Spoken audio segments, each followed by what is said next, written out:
Hello friends, welcome to my YouTube channel Sadhana science club. आज के इस लेक्चर में हम NCERT with MCQ practice session को कंटिन्यू करेंगे। तो इसके पिछले लेक्चर्स में हमने एक चैप्टर पूरी तरह से फिनिश कर लिया है, is matter around us pure, और आज के इस लेक्चर में हम कंटिन्यू करेंगे matter in our surrounding.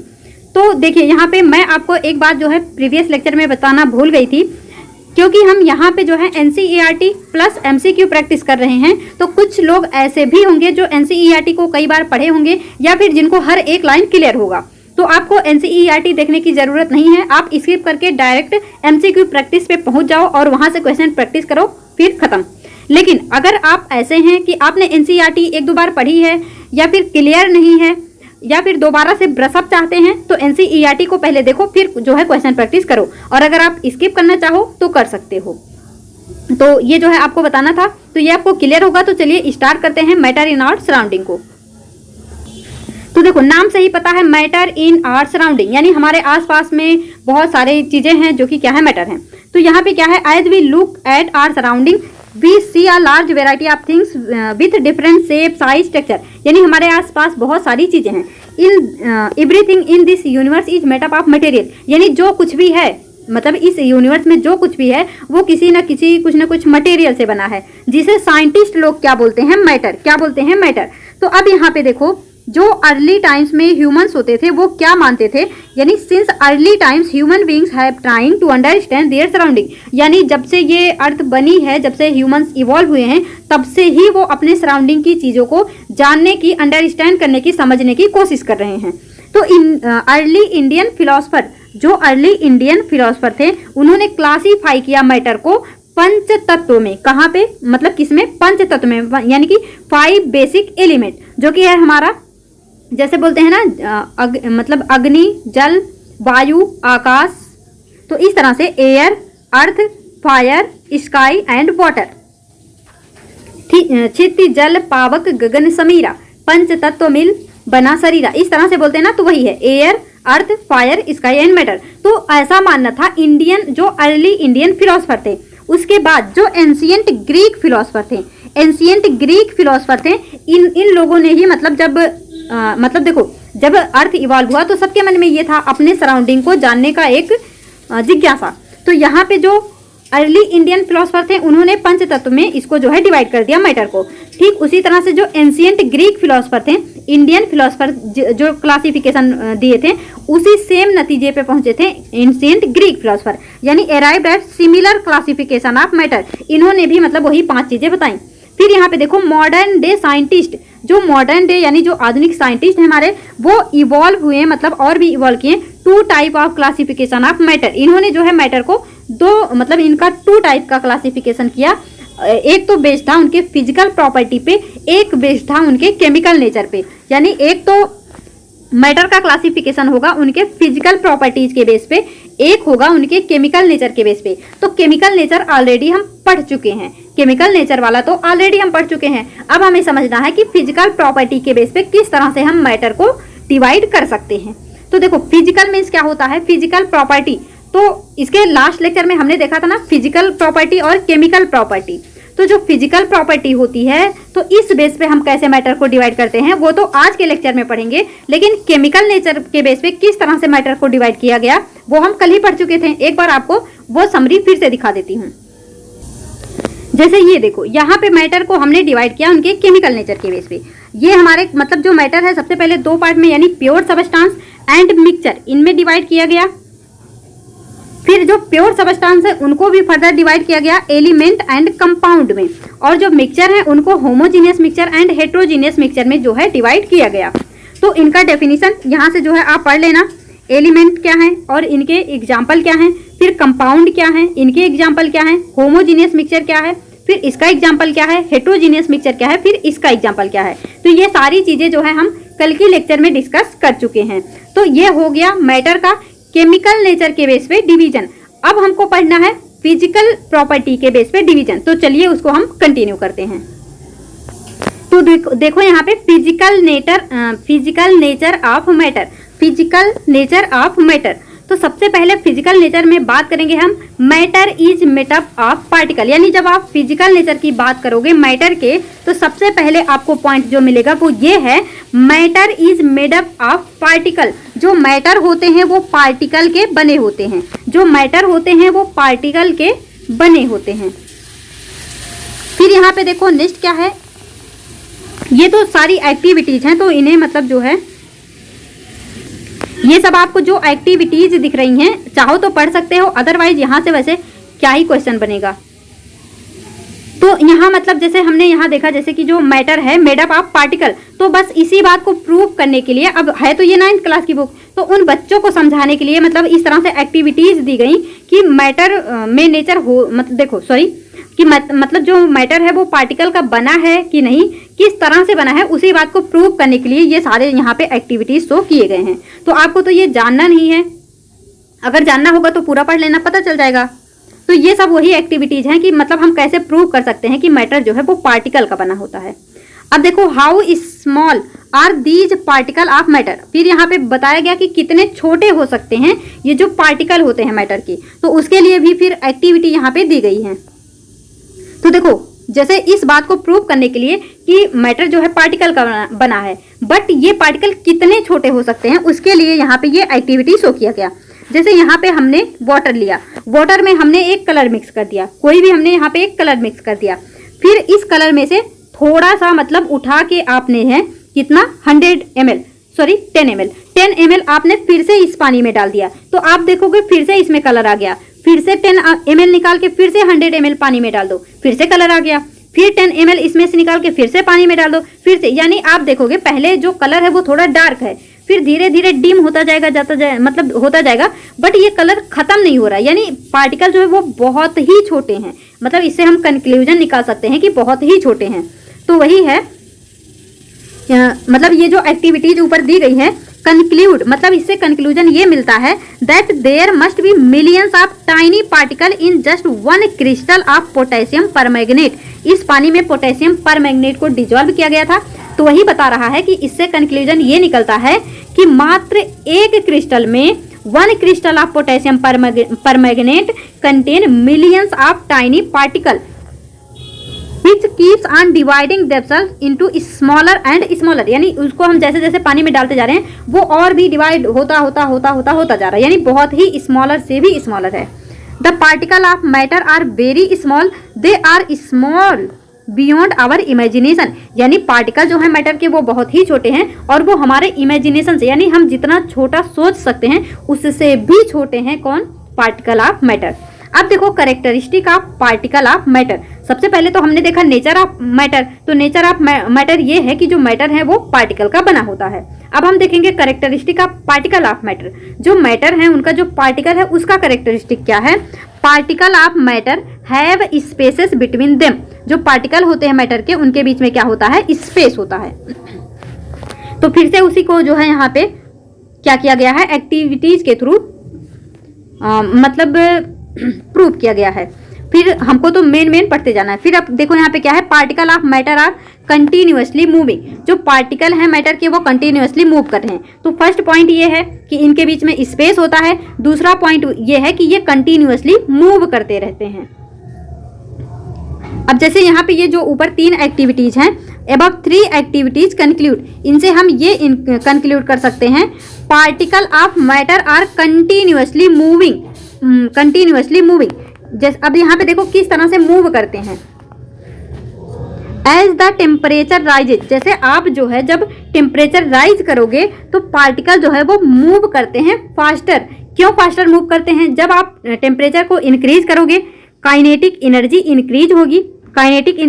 Increase होगी, particle of matter intermix on their own spaces between the particle. मतलब यहाँ पे क्या हो जाएगा, उनके बीच में स्पेस आ जाएगा, जिसे हम क्या बोलते हैं यहाँ पे diffusion. On heating diffusion become faster. और जब हम मतलब हीट देते हैं तो जो पार्टिकल है उनका डिफ्यूजन बढ़ जाता है। तो यहाँ पे मैंने आपको क्या बताया, जो मैटर होते हैं जो पार्टिकल होते हैं मैटर के, सबसे पहले उनके बीच में स्पेस होता है। सेकेंड पॉइंट ये है कि वो कंटिन्यूअसली मूव करते रहते हैं। अब इसे हम कैसे प्रूव कर सकते हैं, ये तो आपको जो एक्टिविटीज दिए हैं नहीं पढ़ना है।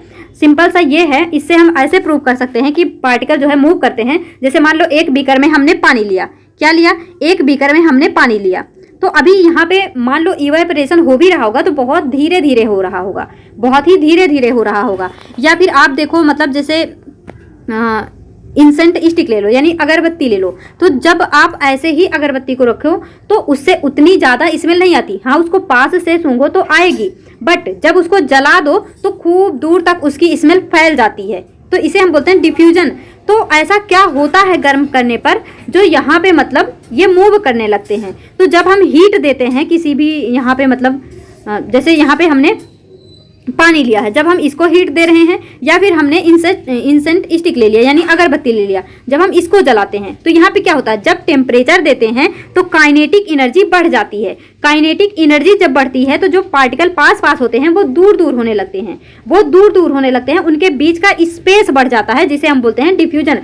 तो on heating diffusion become faster, और इस वजह से जो जैसे आप देखो जो अगरबत्ती है उसकी सुगंध जो है पूरे घर में फैल जाती है, वो किसके वजह से होता है, डिफ्यूजन की वजह से होता है। अब यहाँ पे देखो particle of matter attract each other, जो पार्टिकल होते हैं मैटर के वो एक दूसरे को अट्रैक्ट करते हैं। तो इसे जो है यहाँ पे ये एक्टिविटीज के थ्रू शो भी किया गया है। तो यहाँ पे देखो जो पार्टिकल होते हैं मैटर के, उनके बीच में क्या होता है, फोर्स होता है force acting between them, force keeps particle together, the strength of this force of attraction varies from one kind of matter to another. यानी जो फोर्स देखो, जो मैटर होते हैं, जो उनका पार्टिकल है, उनके बीच में फोर्स होते हैं, और ये बोल रहा है अट्रैक्शन वेरीज, यहाँ पे देखो attraction varies from one kind of matter to another, यानी जैसे सॉलिड हो गया तो वहाँ पे फोर्स ऑफ अट्रैक्शन पास पास होगा, गैस में खूब ज़्यादा दूर दूर होता है, लिक्विड में थोड़ा पास थोड़ा दूर होता है। तो इसे अभी हम आगे जो है डिस्कस करने वाले हैं। अब देखो स्टेट ऑफ मैटर की बात करते हैं। तो स्टेट क्या क्या होता है मैटर का, solid, liquid and gas, solid, liquid and gas. तो सबसे पहले यहाँ पे सॉलिड स्टेट की बात करते हैं। तो सॉलिड स्टेट में क्या है, जो सॉलिड होता है उसका डेफिनिट शेप होता है, डिस्टिंक्ट बाउंड्री होती है, यानी एक बाउंड्री उसकी फिक्स होती है, फिक्स वॉल्यूम होता है, हैव नेग्लिजिबल कंप्रेसिबिलिटी, इनमें मतलब बहुत ही नेग्लिजिबल कंप्रेसिबिलिटी होता है, यानी उसमें बहुत ही कम दबाव जो है हम लगा सकते हैं। Tendency to maintain their shape, ये जो है अपने टेंडेंसी को मेंटेन करके रखते हैं। May break under force but it is difficult to change their shape, यानी अगर इस पर बहुत ज़्यादा फोर्स लगा दो ये टूट जाएंगे, ये ब्रेक हो जाएंगे, पर बहुत ही डिफिकल्ट होता है कि इनके शेप को चेंज कर पाए हम। अब यहाँ पे बोल रहा है, जैसे ये सब हमने प्रॉपर्टी पढ़ी कि इनका डेफिनिट शेप होता है, बाउंड्री होता है, फिक्स वॉल्यूम होता है। अब यहाँ से आपसे पूछ रहा है, जैसे रबर बैंड होता है, शुगर या फिर सॉल्ट होते हैं, स्पंज होता है, तो बोला जा रहा है कि रबर बैंड जो होता है उसको जब आप स्ट्रेच करते हैं तो इसका शेप चेंज होता है। तो बोला जा रहा है क्या ये फिर भी सॉलिड है, या फिर इसी तरह से शुगर या सॉल्ट होते हैं, जब इनको डिफरेंट जार में रखो तो उसी जार के मतलब जार या फिर उसी शेप के हो जाते हैं जिसमें रखे जाते हैं, तो क्या ये फिर भी सॉलिड है। और या फिर जो स्पंज होता है उसको जब कंप्रेस करो तो वो मतलब दब जाता है, तो क्या ये फिर भी सॉलिड होते हैं। तो बिल्कुल, तो याद रखना rubber band, sugar, salt, sponge, ये तीनों ही क्या होते हैं, सॉलिड होते हैं। फिर नेक्स्ट देखो यहाँ पे बात करते हैं लिक्विड स्टेज की, लिक्विड स्टेट की। तो देखो जैसे हमने सॉलिड के बारे में जो भी पॉइंट पढ़ा, यहाँ से आपसे स्टेटमेंट वाइज क्वेश्चन जो है पूछे जा सकते हैं। ठीक उसी तरह से लिक्विड में क्या होता है, no fix shape, no fix volume, liquid flow and can change shape. जो लिक्विड है वो फ्लो कर सकते हैं और ये क्या कर सकते हैं, अपने शेप को चेंज कर सकते हैं। एक सेकेंड, मैंने यहाँ नो बोल दिया शायद। देखो इनका जो शेप होता है वो फिक्स नहीं होता है, लेकिन इनका जो वॉल्यूम होता है वो फिक्स होता है। अब जैसे पानी ले लिया हमने, पानी क्या है, लिक्विड है, तो हमने उसको ग्लास में डाला, ग्लास के शेप का हो गया, कटोरी में डाला, कटोरी के शेप का हो गया। लेकिन ऐसा नहीं है कि 1 लीटर पानी अगर हमने ग्लास में डाला तो वो 1 लीटर है और कटोरी में डालते 2 लीटर हो गया, ऐसा नहीं है। मतलब जितना हमने लिया है उतना ही रहेगा, बाकी वो मतलब शेप अपना चेंज कर लेगा जिस भी पॉट में हम उसको रखेंगे। अब नेक्स्ट यहाँ पे देखो क्या है, aquatic animals can breathe underwater due to presence of dissolved oxygen in water, may conclude that solid, liquid and gases can diffuse into liquid। देखो जो मछलियां होती हैं वो पानी के अंदर रहती हैं, तो पानी में डिजॉल्व ऑक्सीजन होता है जिसके थ्रू वो क्या करती हैं, सांस लेती हैं। तो इससे हम ये कंक्लूड कर सकते हैं जो सॉलिड, लिक्विड, गैस होते हैं वो लिक्विड में क्या होते हैं, डिफ्यूज होते हैं। Rate of diffusion of liquid is higher than that of solid, यानी हम लिक्विड में जो डिजॉल्व करते हैं वो उसका रेट क्या होता है, ज़्यादा होता है। Due to fact that in the solid state particle move freely and have greater space between each compare to particle in the solid, यानी सॉलिड में बहुत ज़्यादा मतलब इंटरमोलिकुलर फोर्सेस होते हैं, उनके बीच में स्पेस कम होते हैं, तो वहाँ पे वो फ्रीली मूव नहीं कर सकते हैं। तो इस वजह से जो लिक्विड होता है यहाँ पे क्या है, लिक्विड में क्या है, यहाँ पे डिफ्यूजन ज़्यादा होता है, रेट ऑफ डिफ्यूजन ज़्यादा होता है। अब नेक्स्ट देखो बात करते हैं गैसियस स्टेट की। तो सॉलिड हो गया, सॉलिड स्टेट, लिक्विड स्टेट। अब बात करते हैं गैसियस स्टेट की। तो गैसियस स्टेट में क्या है, हाईली कंप्रेसिबल होते हैं, जो गैसेस होते हैं ये हाईली कंप्रेसिबल होते हैं as compare to solid and liquid, यानी सॉलिड और लिक्विड के अपेक्षा। जैसे यहाँ पे बात करें एलपीजी की, liquified petroleum gas cylinder that we get in our home for cooking और the oxygen supplied to hospital in cylinder is compressed gas. अच्छा ये सब छोड़ दो, अभी बस ये देखो एलपीजी कंप्रेस्ड नेचुरल गैस, जैसे कि CNG is used as fuel due to high compressibility large volume of gas can be compress. जैसे हमने ये देखा जो गैस होते हैं इनमें क्या होती है, हाई कंप्रेसिबिलिटी होती है। तो इसका एग्जांपल हम देख लेते हैं, जैसे लिक्विफाइड पेट्रोलियम गैस हो गया, सीएनजी हो गया, यानी कंप्रेस्ड नेचुरल गैस हो गया। तो इनके नाम में ही है कंप्रेस्ड, लिक्विफाइड, यानी ये जो है इनको हम कंप्रेस कर सकते हैं। अब यहाँ पे देखो, smell of hot cooked food reaches us इस second. Compare this with the rate of diffusion of solid and liquid due to high speed of particle and large space between them gases so the property of diffusing very fast into other gases. जैसे यहाँ पे हमने इंसेंट stick का example लिया, यानी अगरबत्ती का। तो बोल रहा है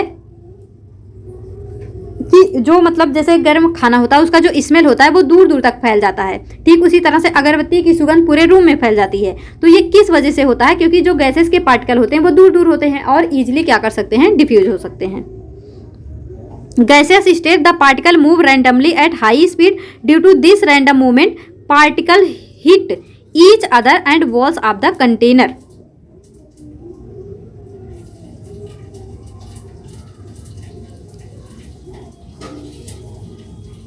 तो देखो यहाँ पे ये है हमारा सॉलिड, जहाँ पे क्या है सारी चीज़ें, मतलब जो भी यहाँ पे पार्टिकल हैं वो बहुत ही पास पास हैं, और लिक्विड के बीच में कुछ कुछ स्पेसेज हैं, तो यहाँ पे डिफ्यूजन आसानी से हो सकता है। और ये हैं गैसेस, और देखो गैसेस क्या करती हैं, वो मूव करती रहती हैं। तो ये मूव करती रहती हैं, इस वजह से जो कंटेनर है इसके वॉल पे क्या करती हैं, प्रेशर लगाती रहती हैं। क्या करती हैं, प्रेशर लगाती हैं।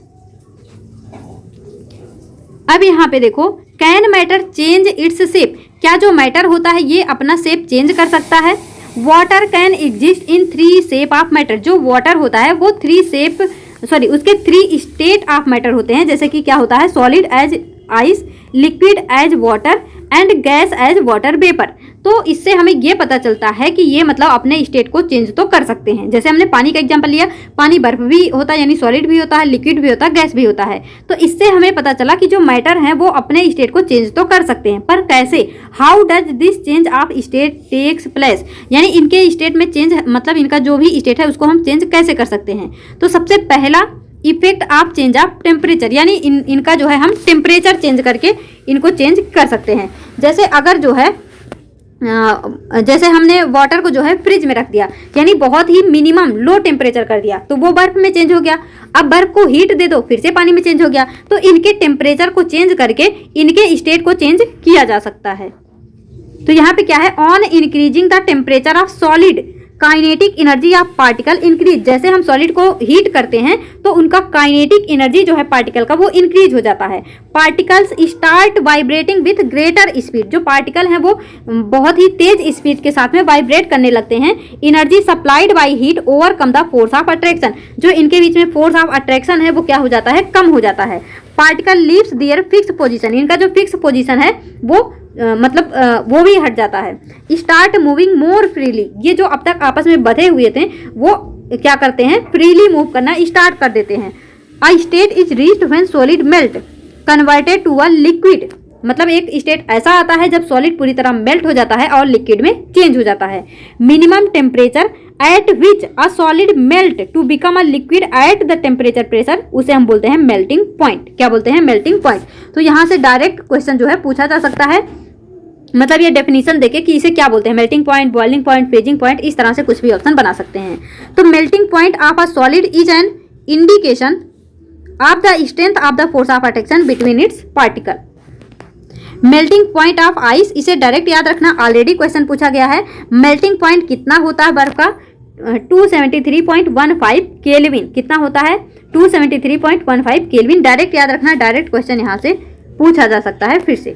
When a solid melt, its temperature remains the same. जब एक सॉलिड मेल्ट होता है इसका टेम्परेचर सेम होता है, मतलब remains the same.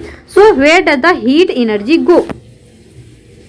मतलब जब तक सॉलिड मेल्ट होता है तो इसका टेम्परेचर सेम रहता है, तो वो हीट कहाँ गई। तो आगे देखो, heats get used up in the changing, जो हीट है वो कहाँ यूज हो गई, changing state by overcoming the force of attraction between the particle. जो उनके बीच में फोर्स ऑफ अट्रैक्शन था उसको ओवरकम करने के लिए वो हीट यूज हो गई। अब यहाँ पे देखो एक definition, the amount of heat energy that is required to change 1 kg of solid into liquid at atmospheric pressure at its melting point is known as latent heat of fusion. क्या बोलते हैं, latent heat of fusion. Particle in water at 0 degree Celsius have more energy as compared to particle in ice at the same temperature। तो ये point भी याद रखना, यहाँ से भी क्वेश्चन जो है पूछे जा सकते हैं।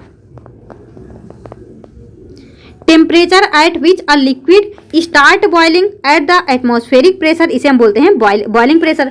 तो ये था बॉइलिंग पॉइंट, ये था हमारा मेल्टिंग पॉइंट का डेफिनेशन और ये है बॉइलिंग पॉइंट का। तो दोनों में याद रखना, दोनों में क्या अंतर है। तो यहाँ पे सॉलिड लिक्विड में चेंज हो रहा है और यहाँ पे जो लिक्विड है वो बॉयल होना स्टार्ट हो रहा है एटमॉस्फेरिक प्रेशर पे। तो ये है हमारा बॉइलिंग पॉइंट। तो अब यहाँ पे देखो, फॉर वाटर जो टेम्परेचर है वो 370 केल्विन है, 100 डिग्री सेल्सियस पे 273 प्लस 100 यानी यहाँ पे क्या हो गया 373 केल्विन।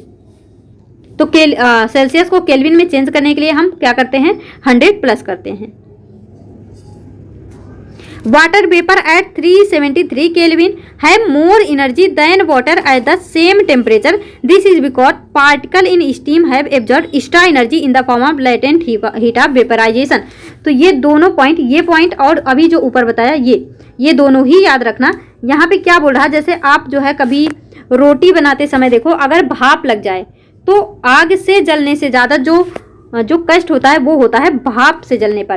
तो यहाँ पे क्या होता है, एक्स्ट्रा एनर्जी एब्जॉर्ब हो जाती है जब उसका फेज चेंज हो रहा होता है। तो वही है यहाँ पे, water vapour at 373 kelvin have more energy than water at the same temperature. क्योंकि जब देखो सबसे पहले वाटर है, जब वो वाटर वेपर में चेंज होता है तो वहाँ पे एक्स्ट्रा एनर्जी एब्जॉर्ब हो जाती है। क्या होती है, एक्स्ट्रा एनर्जी एब्जॉर्ब होती है in the form of latent heat of vaporisation, और इस वजह से भाप से जलने पर ज़्यादा दुख होता है। अब यहाँ पे देखो, सॉलिड लिक्विड में कब चेंज होता है, जब हम इसको हीट देते हैं। फिर लिक्विड गैस में कब चेंज होता है, जब हम इसको हीट देते हैं। और गैसियस स्टेट जो है लिक्विड में चेंज होता है जब हम इसको कूल करते हैं। और लिक्विड से सॉलिड बनाना हो तो फिर कूल कर दो। तो इस तरह से ये है हमारा मतलब किस तरह से इंटर कन्वर्जन होता है इनके स्टेट का, सॉलिड लिक्विड गैस का। अब देखो, कैम्फर या फिर जो अमोनियम क्लोराइड है, ये क्या होता है, इनका सब्लिमेशन होता है। तो ये हम लास्ट लेक्चर में भी पढ़ चुके हैं। अब हमें देखना है, तो हमने मतलब इफेक्ट ऑफ टेम्परेचर देख लिया, किस तरह से मतलब टेम्परेचर बढ़ाने या घटाने पर क्या क्या चेंजेस होते हैं। अब देखना है effect of change of pressure, pressure पे किस तरह से चेंज लाने पर इनका जो है स्टेट चेंज होता है। तो देखो, applying pressure and reducing temperature can liquefy gases. हम जो है यहाँ से डायरेक्ट क्वेश्चन पूछ सकते हैं कि मतलब यहाँ पे लिक्विफाई गैस कैसे बनाया जा सकता है। तो applying pressure and reducing temperature, यानी प्रेशर इंक्रीज कर दो और टेम्परेचर को डिक्रीज कर दो, तो जो है हम लिक्विफाई गैस जो है यहाँ पे बना सकते हैं। अब यहाँ पे देखो, carbon dioxide it is stored under high pressure, solid CO2 get converted directly to gaseous state on decrease of pressure to 1 atmosphere. तो इसे आप याद रखेंगे, 1 एटमॉस्फेयर प्रेशर डिक्रीज करने पर जो CO2 है वो कन्वर्ट हो जाता है गैसियस स्टेट में, जो सॉलिड CO2 होता है, without coming into liquid state. This is the reason that solid carbon dioxide is known as dry ice. इसे क्या बोलते हैं, ड्राई आइस। तो यहाँ से असर्शन रीजन क्वेश्चन बन सकता है, मतलब ये जो ऊपर स्टेटमेंट है उसे असर्शन बना के और इसे रीजन के रूप में मतलब पूछ सकते हैं, तो इसको याद रखना। Say that pressure and temperature determine the state of a substance, तो इससे हम कह सकते हैं कि जो टेम्परेचर और प्रेशर होता है ये स्टेट को क्या करता है, डिटरमाइन करता है सबस्टांस के। तो जैसे यहाँ पे देखो, जब सॉलिड चेंज हो जाता है लिक्विड में तो इस प्रोसेस को क्या बोलते हैं, फ्यूजन। और जब लिक्विड चेंज होता है गैस में इसे बोलते हैं वेपराइजेशन। और जब गैस चेंज होता है सॉलिड में इसे बोलते हैं डिपोजिशन। क्या बोलते हैं, डिपोजिशन। तो अब यहाँ पे देखो, अब उल्टा अगर जब चलोगे, जैसे यहाँ पे सॉलिड चेंज हो गया किसमें, गैस में। जब सॉलिड लिक्विड में चेंज हुए बिना डायरेक्ट गैस में चेंज हो जाता है तो इसे बोलते हैं सब्लिमेशन। और सब्लिमेबल कंपाउंड कौन से होते हैं, वो होते हैं हमारे कैम्फर, नेफ्थलीन, एंथ्रासीन, जो हमने लास्ट लेक्चर में भी देखा था। अब देखो, अगर जो है गैस लिक्विड में चेंज हो जाए तो इसे हम क्या बोलते हैं, कंडेंसेशन। क्या बोलते हैं, कंडेंसेशन। और जब लिक्विड गैस सॉलिड में चेंज होता है तो इसे बोलते हैं हम सॉलिडिफिकेशन। क्या बोलते हैं, सॉलिडिफिकेशन। तो इनको जो है इस प्रोसेस को याद रखना, कब क्या होने पर क्या बनता है। तो ये जो है यहाँ से भी क्वेश्चन पूछे जा सकते हैं। फिर नेक्स्ट देखो, इवापोरेशन। क्या देखना हमें, इवापोरेशन। इवापोरेशन क्या है, phenomena of change of liquid into vapours at any temperature below its boiling point. यानी इसके बॉइलिंग पॉइंट के बिलो ही जब लिक्विड चेंज हो जाता है किसमें, वेपर में, तो इसे हम क्या बोलते हैं, इवापोरेशन। ये पॉइंट याद रखना, temperature below its boiling point, तो इसे हम क्या बोलते हैं, इवापोरेशन। तो अब देखो, जो इवापोरेशन है उसके कौन कौन से फैक्टर होते हैं, यानी वो कब इंक्रीज हो सकता है, कब डिक्रीज हो सकता है। तो evaporation increase with increase in surface area. यानी जितना, देखो जैसे आप जो है गीले कपड़े हैं आपके पास, उसको आप समेट के रख दो, यानी उसको ऐसे अच्छे से उसको फैलाओ नहीं, ऐसे समेट के रख दो, तो आप देखोगे वो लेट से सूखेगा। लेकिन आप उसको अच्छी तरह से स्प्रेड करके जो है फैला दो तो क्या होगा, जल्दी सूख जाएगा। यानी जब सरफेस एरिया बढ़ जाता है तो इवापोरेशन फास्ट होता है, इवापोरेशन फास्ट होता है। तो हम कह सकते हैं जो इवापोरेशन है वो सरफेस एरिया के डायरेक्टली प्रोपोर्शनल है। और इवापोरेशन और कब बढ़ सकता है, इंक्रीज ऑफ टेम्परेचर। यानी जब हम टेम्परेचर को बढ़ाएंगे तब भी इवापोरेशन क्या होगा, इंक्रीज होगा। लेकिन ये डिक्रीज करता है, मतलब ये इंक्रीज करता है डिक्रीज इन ह्यूमिडिटी। यानी अगर ह्यूमिडिटी को बढ़ा दोगे तो इवापोरेशन डिक्रीज हो जाएगा, अगर ह्यूमिडिटी को बढ़ा देंगे तो इवापोरेशन डिक्रीज हो जाएगा। यानी ये इसके इन्वर्सली प्रोपोर्शनल है। और ये इंक्रीज हो जाता है वाइंड स्पीड जब बढ़ती है तब। तो यहाँ से हम इसको कंक्लूड कर सकते हैं ऐसे कि जो इवापोरेशन होता है वो डायरेक्टली प्रोपोर्शनल होता है टेम्परेचर के, डायरेक्टली प्रोपोर्शनल होता है सरफेस एरिया के, डायरेक्टली प्रोपोर्शनल होता है वाइंड स्पीड के। यानी हवा की कैसी देखो, अगर हवा चल रहा हो तो कपड़े जल्दी सूख जाते हैं, लेकिन अगर हवा ना चल रहा हो तो थोड़ा टाइम लगता है। यानी जो इवापोरेशन है वो वाइंड स्पीड के भी क्या होता है, डायरेक्टली प्रोपोर्शनल। लेकिन ये जो है इनवर्सली प्रोपोर्शनल होता है किसके, ह्यूमिडिटी के। किसके, ह्यूमिडिटी के, ह्यूमिडिटी के। तो याद रखना जो इवापोरेशन है वो temperature, surface area, wind speed के डायरेक्टली प्रोपोर्शनल होता है और ये जो है ह्यूमिडिटी के इनवर्सली प्रोपोर्शनल है। यहाँ से आपके कई सारे क्वेश्चन इवापोरेशन से रिलेटेड सॉल्व हो जाएंगे। अब यहाँ पे देखो, तो ये हमने देख ही लिया फैक्टर अफेक्टिंग इवापोरेशन। अब यहाँ पे how does evaporation cause cooling. Evaporation से किस तरह से कूलिंग होती है, जैसे मटके में पानी रखो तो वो ठंडा होता रहता है, या फिर जो एसीटोन होता है जिसे हम बोलते हैं नेल पॉलिश रिमूवर। तो मतलब अगर आप कभी नेल पॉलिश रिमूव किए हो एसीटोन से तो वो ठंडक देता है। तो यहाँ भी क्या लगता है, इवापोरेशन। या फिर after a hot sunny day people sprinkle water on the roof. या मतलब बहुत ज़्यादा गर्मी के दिनों में जब छत पे जो है पानी डाल दिया जाता है। तो यहाँ पे क्या है, open ground because larger latent heat of vaporisation of water helps to cool. तो यहाँ पे जो लेटेंट हीट रहता है वो हेल्प करता है इसको कूल होने में। तो मतलब नेल पेंट रिमूवर यानी एसीटोन, या फिर मटके का पानी, या फिर जो छत मतलब गर्मी में हम पानी डाल देते हैं ऐसे छत वगैरह पे, तो इन सब में क्या कॉज करता है, evaporation. Why should we wear cotton cloth in summer. Summer में हम कॉटन क्लॉथ क्यों पहनते हैं, मतलब कपड़े। तो cotton being a good absorber of water help in absorbing the sweat and exposing it to the atmosphere for easy evaporation. यानी जो कॉटन है वो पसीने को सोख लेता है, तो इससे जो मतलब एटमॉस्फेयर में इजीली क्या हो जाता है, इवापोरेट होता है। इससे हमें कूल मतलब फील होता है। Why do we see water droplet on the outer surface of the glass containing ice cold water. यानी जैसे आप किसी ग्लास में अगर बर्फ रख दो तो थोड़ा देर बाद देखोगे उसके ऊपर ऊपर से मतलब बूंद बूंद पानी दिखाई देने लगेगा। तो इसके पीछे क्या रीजन है? The water vapour present in air on coming in contact with cold glass of water loses energy and gets converted to liquid state. यानी इनके बीच में जब वो बर्फ बन रहा था तो जो हीट एब्जॉर्ब हुआ था वो भी क्या होता है, मतलब जब कन्वर्ट होता है लिक्विड स्टेट में तो वो एनर्जी लॉस होती है, जो कि वाटर ड्रॉपलेट के फॉर्म में हम क्या कर सकते हैं, देख सकते हैं। फिर यहाँ पे देखो, now scientist are talking of 5 state of matter. तो अभी तक हमने 3 पढ़ा, सॉलिड, लिक्विड एंड गैस। इनके बारे में पढ़ा कि मतलब सॉलिड की प्रॉपर्टी क्या है, लिक्विड की प्रॉपर्टी क्या है, गैस की प्रॉपर्टी क्या है।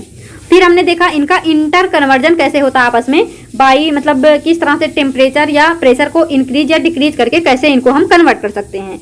लेकिन आज के समय में जो साइंटिस्ट हैं वो 5 स्टेट ऑफ मैटर की बात करते हैं। तो सॉलिड, लिक्विड, गैस हमने देख लिया। अब बात करते हैं जो 4th और 5th है वो हमारा प्लाज्मा एंड बोस-आइंस्टीन कंडेंसेट, यानी प्लाज्मा एंड बोस-आइंस्टीन कंडेंसेट। ये 2 फॉर्म और होते हैं मैटर के। तो प्लाज्मा के बारे में क्या याद रखोगे? The state consist of super energetic and super excited particle. These particle are in the form of ionised gas. ये याद रखना, जो प्लाज्मा होते हैं ये आयोनाइज्ड गैसेस के फॉर्म में होते हैं। Fluorescent tube and neon sign bulbs consist of plasma. जो फ्लोरेसेंट ट्यूब या नियॉन होते हैं, वो जो बल्ब होते हैं उसमें भी क्या होता है, प्लाज्मा होता है। Inside a neon sign bulb there are neon gas and inside a fluorescent tube there are helium gas। तो इसे याद रखना।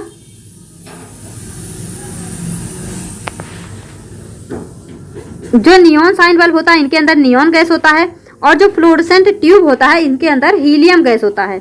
The gas gets ionised, that is gets charge when electrical energy flows through it.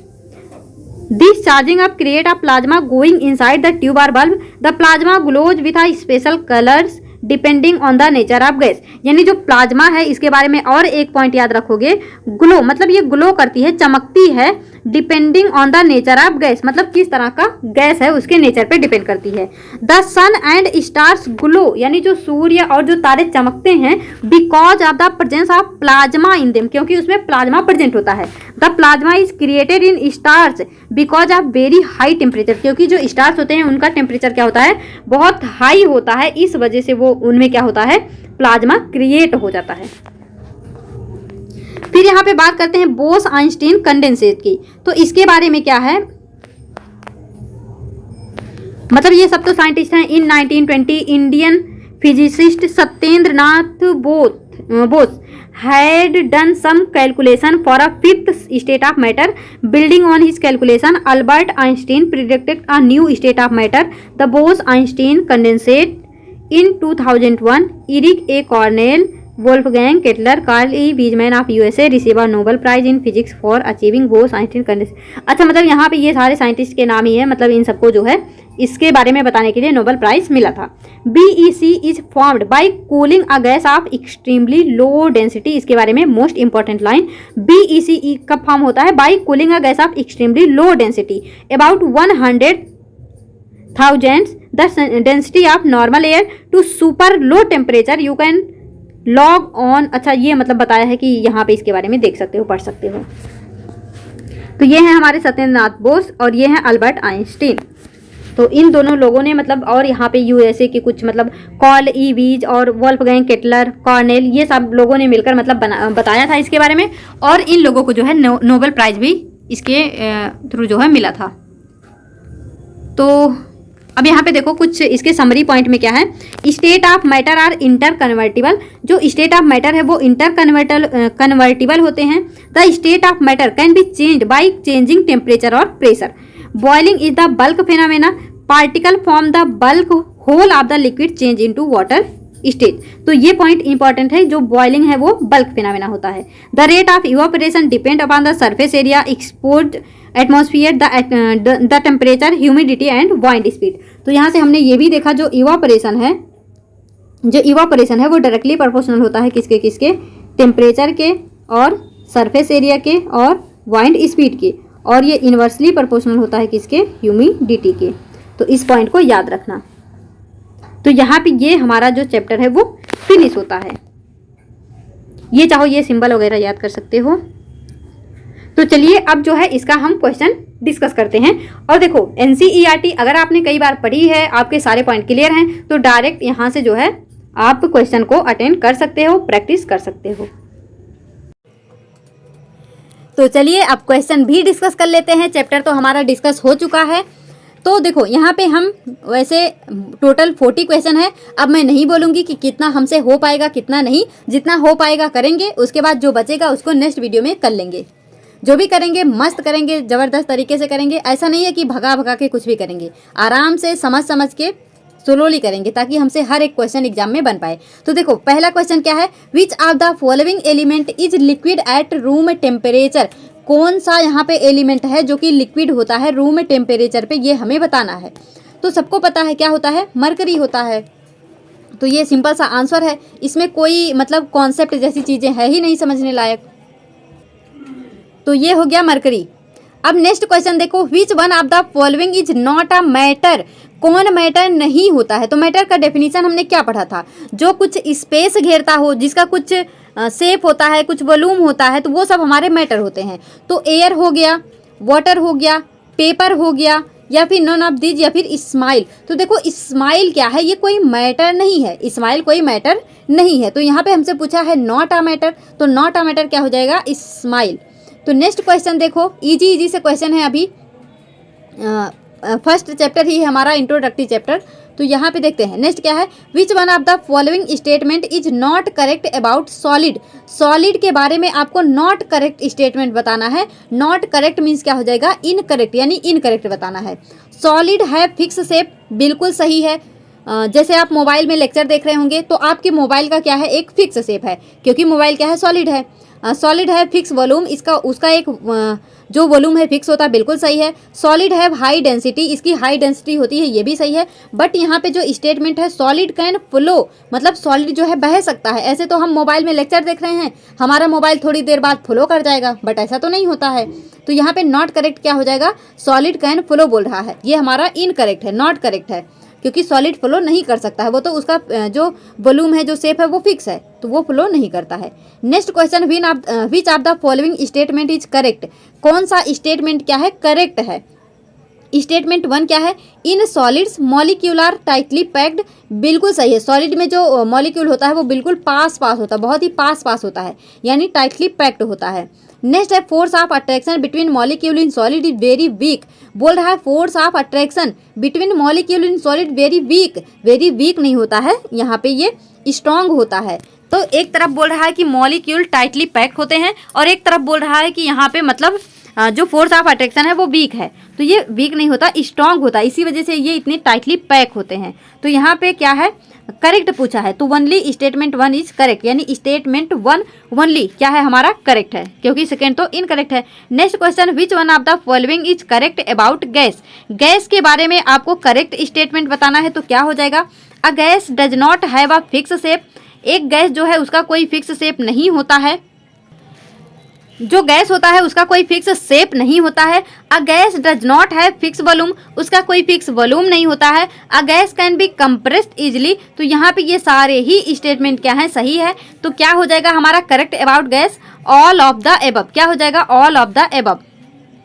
तो यहाँ पे ये हमारा all of the above हो गया। नेक्स्ट क्वेश्चन देखिए क्या है, in which one of the following state of matter maximum movement of molecule is noticed. यानी कौन से स्टेट ऑफ मैटर में क्या होता है, मैक्सिमम मूवमेंट ऑफ मॉलिक्यूल होता है, solid, liquid, gas, all of the above.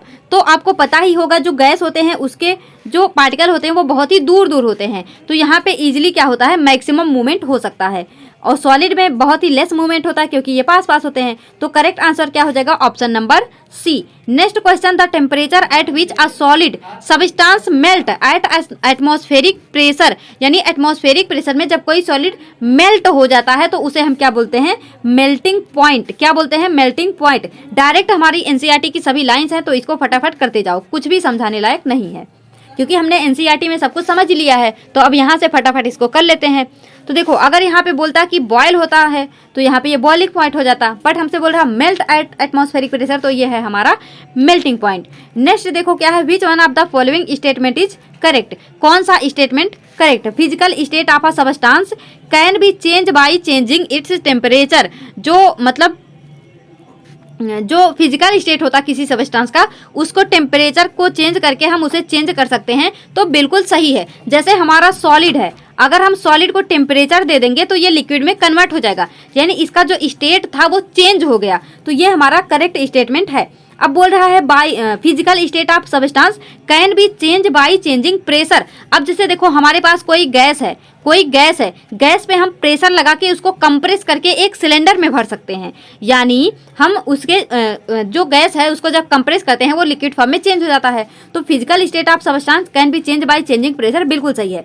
मतलब हम चाहे टेम्परेचर को चेंज करके भी फिजिकल स्टेट को चेंज कर सकते हैं, या फिर प्रेशर को भी चेंज करके फिजिकल स्टेट को चेंज कर सकते हैं। तो आपसे पूछ रहा है which of the following statement is correct, तो करेक्ट स्टेटमेंट यहाँ से क्या हो जाएगा, बोथ स्टेटमेंट आर करेक्ट, यानी option number C. Next question देखिए क्या है, which one of the following statement is correct, कौन सा स्टेटमेंट करेक्ट है। फर्स्ट स्टेटमेंट क्या है, if temperature of solid substance is increase, अगर किसी सॉलिड सबस्टांस का टेम्परेचर इंक्रीज किया जाएगा, the force of attraction between its molecule will also increase, तो इनके बीच में जो फोर्स ऑफ अट्रैक्शन है वो क्या हो जाएगा, इंक्रीज हो जाएगा। ये तो गलत बात है। आप खुद ही सोचो, आप जो है कई मतलब 5 लोग हो, ऐसे नहीं, आप क्या हो, आप 5 लोग इस तरह से बैठे हो पास पास, ऐसे पास पास बैठे हो। अब सोचो मैं यहाँ पे आग जला दूं, यहाँ पे आग जला दूं, मतलब आपको हीट मिलेगी। तो क्या होगा, आप पास पास आएंगे कि दूर दूर भागेंगे, दूर दूर भागेंगे। तो आपके बीच में फोर्स ऑफ अट्रैक्शन बढ़ेगा कि घटेगा, घटेगा। तो बोल रहा है if temperature of solid substance is increase the force of attraction between molecule also increase, तो यहाँ पे गलत हो गया, इंक्रीज नहीं होगा, डिक्रीज होगा। तो ये स्टेटमेंट रॉन्ग है। सेकेंड स्टेटमेंट क्या है, if temperature of a solid substance is increase, जब टेम्परेचर को इंक्रीज करते हैं force of attraction between molecule decrease, ये बिल्कुल सही है। जब हम कहीं पे आग देंगे जो पास पास चीजें हैं वो दूर दूर हो जाएंगी। तो only statement 2 is correct, option number B इसका क्या है, राइट आंसर है। Next question, in which one of the following physical state of a substance force of attraction between molecule is maximum, maximum force of attraction किसके बीच में होता है, solid के बीच में होता है, सबको पता है। नेक्स्ट क्वेश्चन क्या है, which of the following is a mixture, यहाँ पे आपको मिक्सचर बताना है, कौन सा मिक्सचर होता है, water, methane, mercury, solution of sugar and water. तो देखो मरकरी तो हमारा एक एलिमेंट है जिसको हम Hg से दिखाते हैं, तो ये तो हमारा मिक्सचर है नहीं। वाटर और मीथेन हमारे क्या होते हैं, कंपाउंड होते हैं, जहाँ पे देखो वाटर में जो ऑक्सीजन हाइड्रोजन है वो फिक्स रेशियो में मिलकर क्या बनाते हैं, वाटर बनाते हैं। और मीथेन में क्या है, कार्बन और हाइड्रोजन फिक्स रेशियो में जुड़कर क्या बनाते हैं, कंपाउंड बनाते हैं। तो वाटर और मीथेन हमारे कंपाउंड होते हैं, लेकिन जो solution of sugar and water होता है ये क्या होता है, मिक्सचर होता है। मिक्सचर और कंपाउंड में खास जो अंतर है वो ये है कि मिक्सचर में कोई भी चीज मतलब किसी भी रेशियो में मिला सकते हैं, उसका रेशियो फिक्स नहीं होता है, लेकिन कंपाउंड में रेशियो फिक्स होता है। नेक्स्ट क्वेश्चन देखो, इसका क्या है, ऑप्शन नंबर क्या सही है, D, option number D. Next question देखो, which of the following material falls in the category of pure substance, किसको जो है आप प्योर सबस्टांस की कैटेगरी में रख सकते हो। एयर जो है कई गैसेस का मिक्सचर होता है, तो ये तो प्योर होता नहीं है। मडी वाटर यानी ऐसा पानी जिसमें हम धूल मिट्टी मिला दिए, तो ये भी जो है प्योर बिल्कुल नहीं होगा। मिल्क क्या होता है, यहाँ पे मतलब वाटर भी होता है, फैट होता है, प्रोटीन होता है, इस वजह से मिल्क भी हमारा प्योर सबस्टांस नहीं होता है। तो मरकरी क्या है, एक एलिमेंट है, क्या है, मरकरी एक एलिमेंट है, और एलिमेंट हमेशा प्योर स्टेट होता है। तो मरकरी क्या हो जाएगा, यहाँ पे राइट आंसर हो जाएगा इस क्वेश्चन का। नेक्स्ट क्वेश्चन देखिए, विच of the following is an example of metalloid. Metalloid का यहाँ पे एग्जांपल क्या है, तो मैंने आपको बताया था बच्चे, सीता, गीता, आस्था, टेनिस और मतलब पोलो, यहाँ पे पोलोनियम भी होता है। तो देखो बी फॉर यहाँ पे हो जाएगा boron, S I for silicon, G for germanium, S for astatine, T for tellurium, P for polonium. तो यहाँ पे देखो अब इसमें से क्या है, कोल है नहीं, कोक है नहीं, कॉपर है नहीं, नन ऑफ दीज है नहीं, यहाँ से क्या हो जाएगा हमारा बोरोन। जो बोरोन होता है वो मेटलॉइड होता है। तो आप इस ट्रिक को याद रखना मेटलॉइड के, बच्चे, सीता, गीता, आस्था, टेनिस, पोलोरियम। अब नेक्स्ट देखो क्या है, which of the following statement is incorrect for metal. Metal के बारे में इनकरेक्ट स्टेटमेंट आपको बताना है यहाँ से। They are poor conductor of electricity, they are ductile, they are malleable, all of the above. तो देखो जो मेटल होते हैं, मैंने क्या बोला था, इनके पास फ्री इलेक्ट्रॉन होते हैं जिससे ये क्या करते हैं, इलेक्ट्रिसिटी को कंडक्ट करते हैं, यानी ये गुड कंडक्टर होते हैं इलेक्ट्रिसिटी के। तो यहाँ पे बोल दिया पुअर कंडक्टर, तो ये स्टेटमेंट हमारा क्या हो जाएगा, रॉन्ग हो जाएगा। लेकिन हमसे इनकरेक्ट ही पूछा है तो यही हम जो है टिक करेंगे, यही हमारा राइट आंसर होगा। दे आर डक्टाइल, बिल्कुल सही है, मेटल जो है वो डक्टाइल होते हैं, उनको जो है हम खींच के एक पतले तार में कन्वर्ट कर सकते हैं। दे आर मैलिएबल, वो मैलिएबल होते हैं, यानी उनको पीट कर एक पतले चद्दर में भी कन्वर्ट किया जा सकता है। तो मेटल के बारे में क्या इनकरेक्ट है, दे आर पुअर कंडक्टर, वो पुअर कंडक्टर नहीं होते हैं, गुड कंडक्टर होते हैं। तो इस क्वेश्चन का राइट आंसर क्या हो जाएगा, option number A. I hope आपको सभी क्वेश्चन जो है क्लियर होंगे। इजी से क्वेश्चन है, इस वजह से हम इसको फटाफट क्या है डिस्कस कर रहे हैं। Which of the following element is a non metal. Non metal क्या है, mercury, potassium, calcium, carbon, none of these. तो देखो यहाँ से मैंने आपको बताया था, कैसे याद रखोगे, हाइड्रोजन को छोड़ देना, हाइड्रोजन जो है नॉन मेटल होता है। ली ना करब सफर, इसे लिख लो। फिर यहाँ पे बेटा मांगे कार सर बाप रगड़े, इस तरह से। तो देखो यहाँ पे क्या है, कैल्शियम यहाँ आ गया, तो कैल्शियम हमारा क्या होता है, मेटल होता है। पोटेशियम यहाँ आ गया, पोटेशियम भी क्या है, मेटल होता है। मरकरी हमारा मेटल होता ही है, जिसके बारे में हम पढ़ते हैं कि ये एक ऐसा मेटल है जो कि रूम टेम्परेचर पे क्या होता है, लिक्विड फॉर्म में पाया जाता है। तो अब यहाँ पे जो बच गया वो है हमारा कार्बन। कार्बन क्या होता है, नॉन मेटल होता है। तो विच of the following is non metal, carbon. Next question, which of the following is an example of suspension. Suspension का एग्जाम्पल क्या होता है, सस्पेंशन का एग्जाम्पल क्या होता है, इसके बारे में आपको बताना है।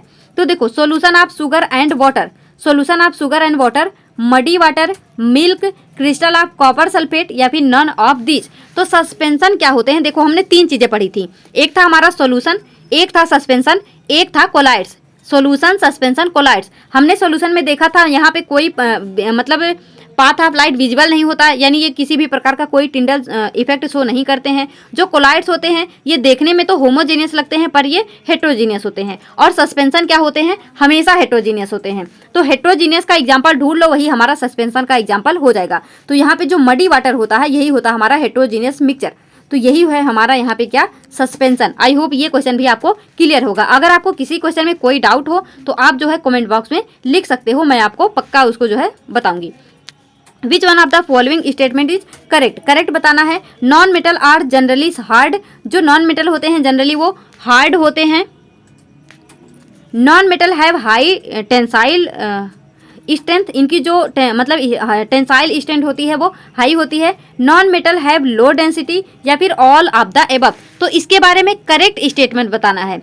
तो यहाँ पे जो तीन स्टेटमेंट दिए हैं इसमें से non metal have low density, ये स्टेटमेंट आपका राइट है। जो नॉन मेटल होते हैं उनकी लो डेंसिटी होती है। तो यहाँ पे हमने थोड़ा सा मतलब मेटल नॉन मेटल के बारे में पढ़ा था, किसमें, is matter around us pure में। तो उसके बेस पे यहाँ पे क्वेश्चन पूछा गया है। हालांकि हम क्लास 10th की जब एनसीईआरटी डिस्कस करेंगे तो वहाँ पे मेटल नॉन मेटल के बारे में कई सारी और प्रॉपर्टी पढ़ेंगे, इनके बारे में डिटेल से पढ़ेंगे, तो आपको ये पॉइंट और भी क्लियर जो है हो जाएगा। नेक्स्ट क्वेश्चन क्या है हमारा, विच of the following statement is incorrect. आपको इनकरेक्ट स्टेटमेंट जो है बताना है। क्या बताना है, इनकरेक्ट स्टेटमेंट बताना है। A true solution is homogeneous mixture, बिल्कुल सही है। Very small particle of solution can scatter a beam of light. क्या बोल रहा है, वेरी स्मॉल पार्टिकल, अगर वो वेरी स्मॉल पार्टिकल है तो वो बीम ऑफ लाइट को स्कैटर कर ही नहीं सकता है। तो यही तो हमने देखा था, जो सोल्यूशन है उसके जो पार्टिकल हैं वो बहुत ज़्यादा छोटे हैं, इसी वजह से वो स्कैटर नहीं कर सकते। लेकिन यहाँ बोल रहा है कि स्कैटर कर सकते हैं, तो ये हमारा स्टेटमेंट क्या हो जाएगा, इनकरेक्ट। क्योंकि हमसे इनकरेक्ट पूछा है तो यही हम जो है टिक करेंगे, यानी option number B. Solute particle of true solution can not be separated from the mixture by the process of filtration, बिल्कुल सही है। क्योंकि वो इतने छोटे होते हैं वो फिल्ट्रेट हो जाएंगे, तो उनको हम फिल्ट्रेशन प्रोसेस के थ्रू जो है सेपरेट नहीं कर सकते। Particle of true solution can not be seen with naked eye, ये भी बिल्कुल जो है सही है। तो हमसे इनकरेक्ट पूछा था, इनकरेक्ट क्या है, बी, तो यही हमारा राइट आंसर यहाँ पे हो जाएगा। Next question, which one of the following shows the process of electrophoresis. आपको इलेक्ट्रोफोरेसिस के बारे में बताना है कि कौन शो करता है। इलेक्ट्रोफोरेसिस कौन शो करता है, true solution, colloid, suspension, all of the above. तो याद रखना, इलेक्ट्रोफोरेसिस जो शो करता है वो शो करता है कोलाइड। कोलाइड क्या शो करता है, electrophoresis. Next question, which one of the following is a liquid non metal. तो देखो मेटल में लिक्विड क्या होता है, मरकरी होता है। ठीक उसी तरह से नॉन मेटल में लिक्विड कौन होता है, ब्रोमीन। क्या होता है, ब्रोमीन। क्या होता है, ब्रोमीन। ब्रोमीन एक ऐसा नॉन मेटल है जो कि रूम टेम्परेचर पे लिक्विड फॉर्म में पाया जाता है।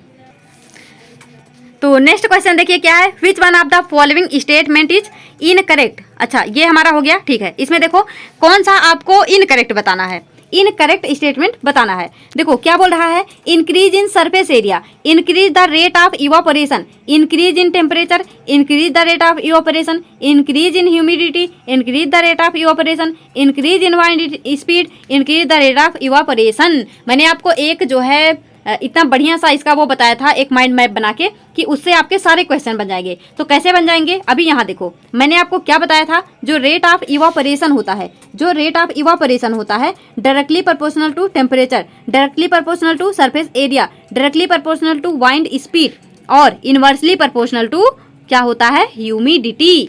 देखो इनवर्सली प्रोपोर्शनल का मतलब ये है कि अगर ह्यूमिडिटी बढ़ेगी तो इवापोरेशन घटेगा, और अगर इवापोरेशन बढ़ेगा तो ह्यूमिडिटी घटेगी। और डायरेक्टली प्रोपोर्शनल मतलब ये है कि अगर इवापोरेशन बढ़ेगा, अगर टेम्परेचर बढ़ेगा तो इवापोरेशन भी बढ़ेगा, अगर सरफेस एरिया बढ़ेगा तो इवापोरेशन भी बढ़ेगा, वाइंड स्पीड बढ़ेगा तो इवापोरेशन भी बढ़ेगा।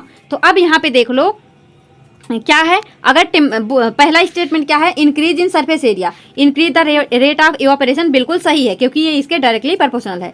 Increase in temperature, increase rate of evaporation बिल्कुल सही है। Increase in wind speed, increase the rate of evaporation बिल्कुल सही है। Increase in humidity, increase the rate of evaporation, ये यहाँ पे गलत हो गया क्योंकि इनके बीच में क्या होता है, इनवर्सली प्रोपोर्शनल का रिलेशनशिप होता है, यानी increase in humidity decrease the rate of evaporation. तो यहीं से ये हमारा हो जाएगा करेक्ट स्टेटमेंट, क्योंकि हमसे पूछा है इनकरेक्ट। इनकरेक्ट क्या है, सी है, तो सी को ही हम टिक करेंगे, यानी इस क्वेश्चन का हमारा जो राइट आंसर हो जाएगा वो हो जाएगा option number C. Next question क्या है, वेपराइजेशन टेक्स प्लेस, वेपराइजेशन कब होता है, at all temperature, at melting point of liquid, at the boiling point of liquid, at the freezing point of liquid, या फिर यहाँ पे नन ऑफ दीज। तो वेपराइजेशन पूछ रहा है, वेपराइजेशन यानी जब जो लिक्विड है वो वेपर बन जाता है, तो लिक्विड जो है वेपर कब बनता है, eight the boiling point of liquid, at the boiling point, यानी जब लिक्विड बॉइल होगा तब वेपर बनना स्टार्ट होगा। तो वेपराइजेशन कब टेक्स प्लेस करेगा, eight the boiling point of liquid. Melting point पे अभी तो वो मेल्ट हो रहा है, अभी वेपर कहाँ से बना, वेपर तब बनेगा जब वो बॉइल होना स्टार्ट करेगा। तो यहाँ पे राइट आंसर क्या हो जाएगा, ऑप्शन नंबर सी। इस क्वेश्चन का राइट ऑप्शन क्या हो जाएगा, answer number C. Next question, the process behind disappearing of the naphthalene balls with time is known as, यानी अगर आप नेफ्थलीन को ऐसे ही खुला छोड़ दो तो वो डिसअपियर हो जाएगा। इसको हम क्या बोलते हैं, इसको बोलते हैं सब्लिमेशन। जैसे आप लोगों ने सभी पूजा में कपूर जलाए ही होंगे, तो कपूर भी क्या होता है, जब उसको जलाओ तो वो पूरी तरह गायब हो जाता, उसका कोई भी ऐश, कोई भी राख नहीं बचती है, कोई भी रेजिड्यू उसकी नहीं बचती है। तो इस प्रोसेस को क्या बोलते हैं कि डायरेक्ट डिसअपियर हो जाए, उसको बोलते हैं सब्लिमेशन। तो यहाँ पे हमारा राइट आंसर हो जाएगा sublimation. Next question, why does a book is solid at room temperature. एक बुक जो है वो रूम टेम्परेचर पे सॉलिड क्यों होता है, इट हैज़ फिक्स शेप सही है, इट हैज़ फिक्स वॉल्यूम सही है, इट कैन नॉट फ्लो सही है। तो यहाँ पे हो जाएगा ऑल ऑफ द एबव, क्योंकि बुक जो है उसका फिक्स शेप होता है, उसकी फिक्स वॉल्यूम होती है, वो फ्लो नहीं कर सकता है। तो ऑल ऑफ द एबव यहाँ पे राइट आंसर हो जाएगा। Next question, how much of a given substance is mix with another substance is defined by, यहाँ पे क्या होगा, of a solution. How much of a given substance is mix with another substance is defined, मतलब कोई substance दूसरे substance के साथ में किस तरह से मिक्स होगा, उसे हम क्या बोलते हैं, उसे हम बोलते हैं कंसंट्रेशन। मतलब उसका क्या है, उसकी कंसंट्रेशन कितनी है। तो how much of a given substance is mix with another substance is defined by concentration of solution. उस सॉल्यूशन का कितना कंसंट्रेशन है। जैसे अगर हम यहाँ पे मतलब एक गाढ़ा कुछ वो ले लेते हैं, जैसे मतलब बहुत ही कंसंट्रेटेड सॉल्यूशन है, तो उसमें हम कोई और चीज़ अभी ऐड नहीं कर सकते हैं। लेकिन अगर वो डाइल्यूट है तो उसमें अभी चीज़ें ऐड कर सकते हैं। लेकिन अगर हम इस कंसंट्रेटेड को हीट कर दें तो इसके बीच में कुछ स्पेस हो जाएगा, यानी यहाँ पे हम चीज़ों को अभी ऐड कर सकते हैं। तो इसे ही हमने बोला था सुपर सैचुरेटेड सोल्यूशन। तो ये क्या होता है, कंसंट्रेशन। यहाँ पे क्या होता है, कंसंट्रेशन। तो आई होप यहाँ पे देखो, यहाँ पे अभी तक हमने 25 क्वेश्चन डिस्कस किए हैं। NCERT के साथ में। तो आप जो है आपके कितने क्वेश्चन सही हुए हैं आउट ऑफ 25 आपने कितने सही किए हैं, इसको कमेंट करके जरूर बताना। तो इस वीडियो में यहीं तक, मिलेंगे अपने नेक्स्ट वीडियो में, तब तक के लिए all the best, be happy, be positive.